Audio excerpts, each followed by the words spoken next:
Log out.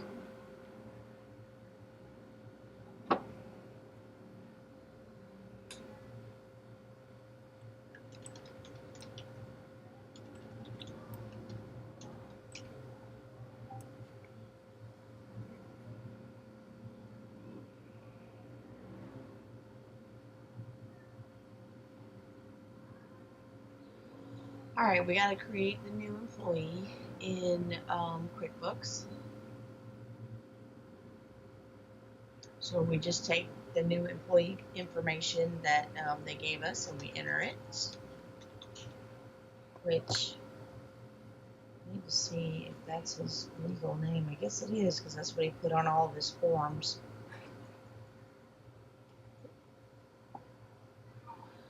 All right, so he's Frankie D. Bowden Jr.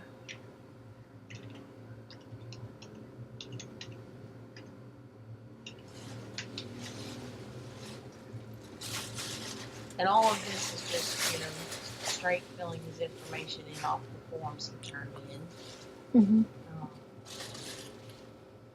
Except I gotta find which form has his date of birth. There it is.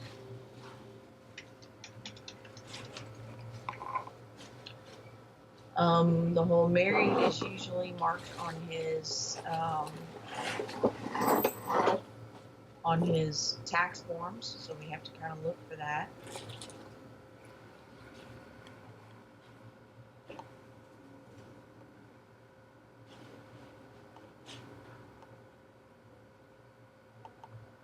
Nope, I don't know if he is or isn't. He marked single on one form, and he marked one for himself and one for married on his other form, so I don't know if he is or isn't.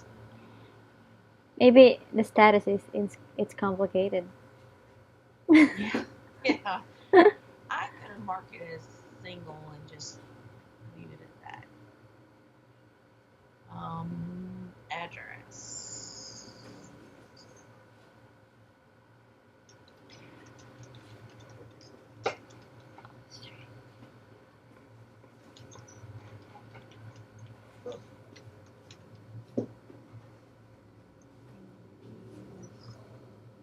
His handwriting is funky.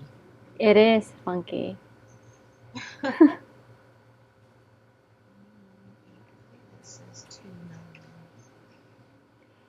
Marital status A.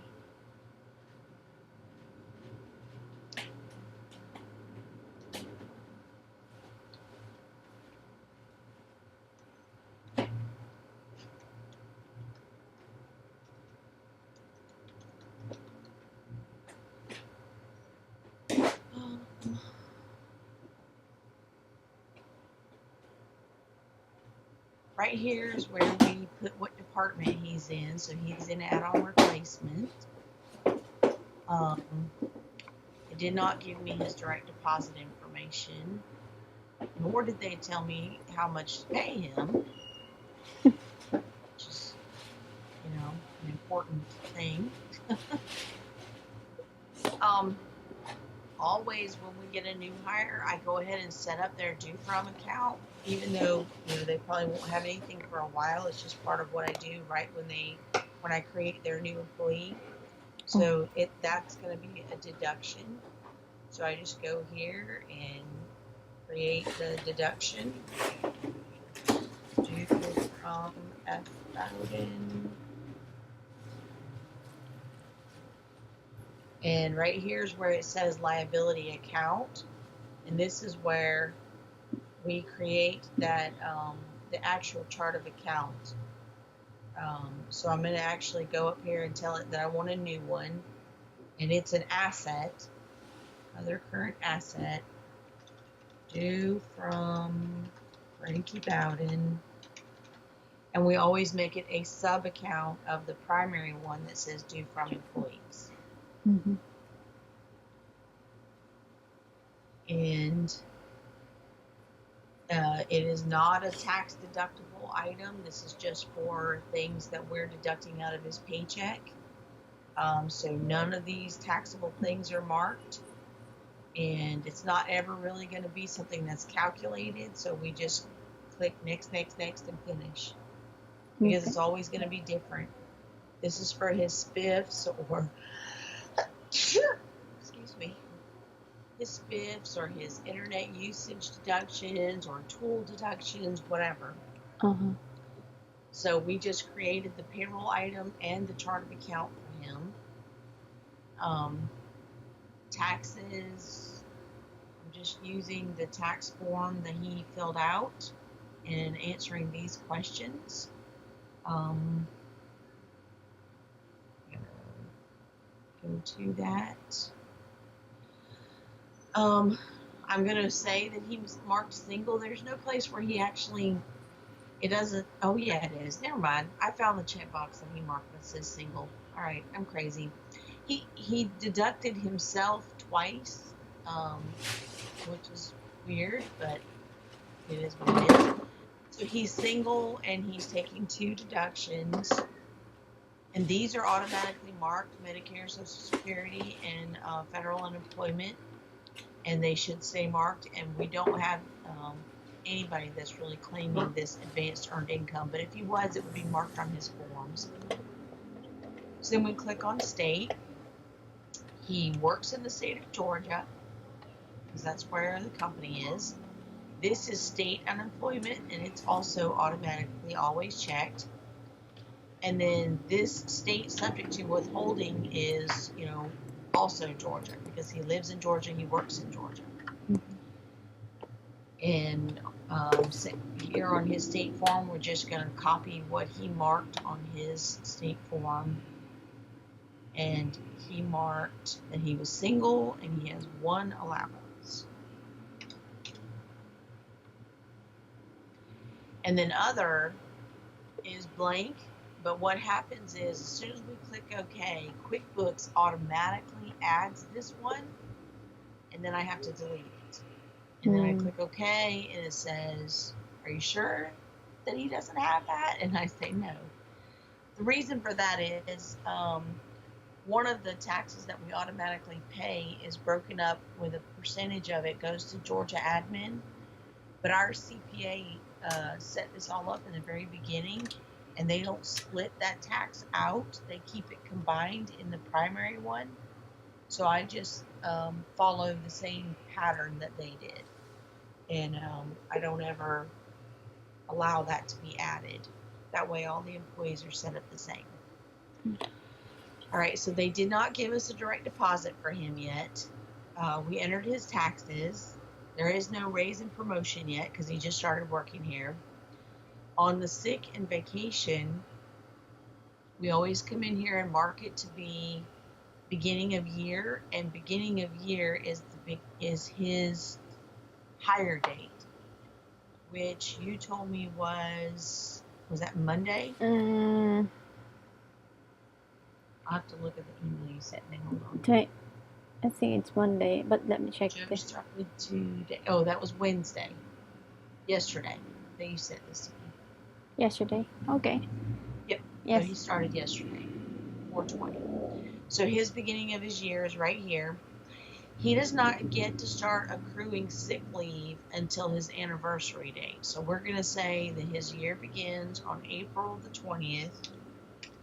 But we're going to change this to say 2017. And on April the 20th, 2017, he will automatically get 24 hours of sick leave.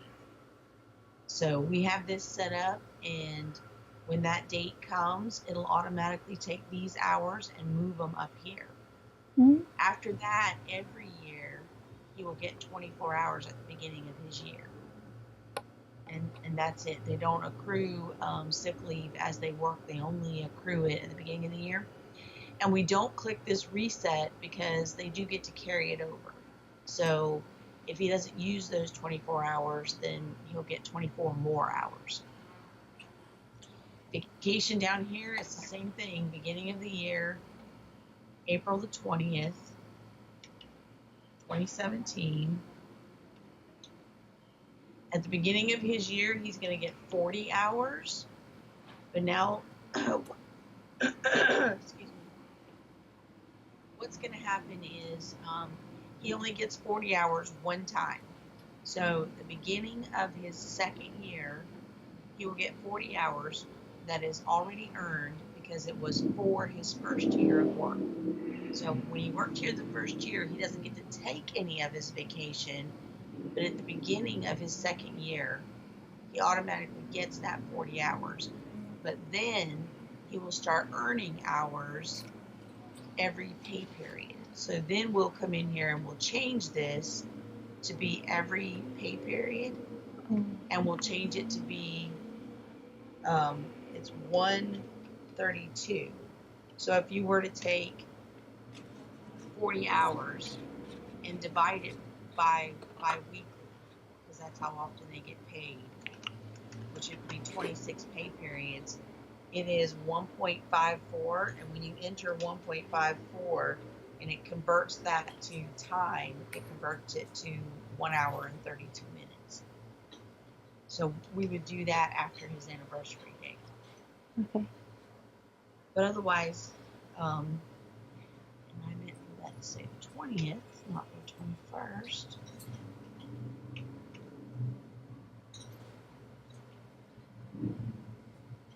So that's his sick and vacation. Over here, oops, I missed that checkbox. This is the important thing right here. Use time data to create paychecks. If you don't have that clicked, it will not allow us to import over timesheets from Acowin. Oh. So we got to click that. And then we come here and we want to enter his employment date, which was yesterday. And he is a regular employee. He's full-time. He's not exempt. Exempt means exempt from overtime. He's not exempt. And he's not a key employee. A key employee would be somebody like a manager, Joe or Shannon Key. They would be considered key employees. And then I usually put the supervisor in here, which... Joe.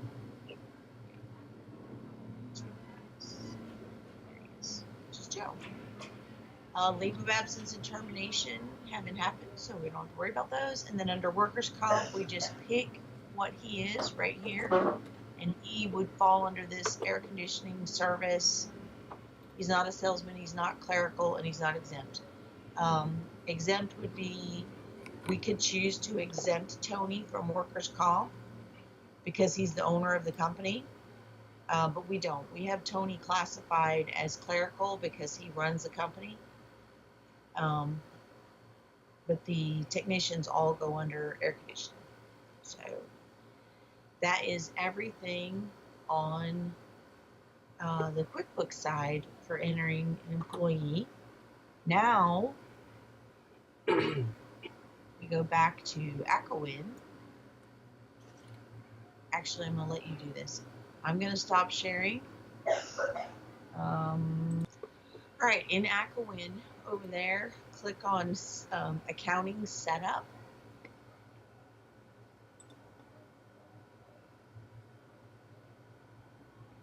And QuickBooks payroll setup on the bottom right. And then up there on the top, it says linking. All right, on the left, you're going to scroll down till you find Frankie. Oh, well, Frankie Bowden is a B. I'm sorry. He would have been right up there on the top. It's last name first. Okay. My bad. I wasn't thinking. All right, there he is. Now on the right, you're going to click that Create Time Cards in QuickBooks, and then you're going to find him. And then just tell it OK. Mm-hmm. And now Frankie is set up for timesheets and can sync to QuickBooks. Okay, cool. But we need to put his hourly rate in the bank We do. account. I'll have to email Joe and get that from him. Okay.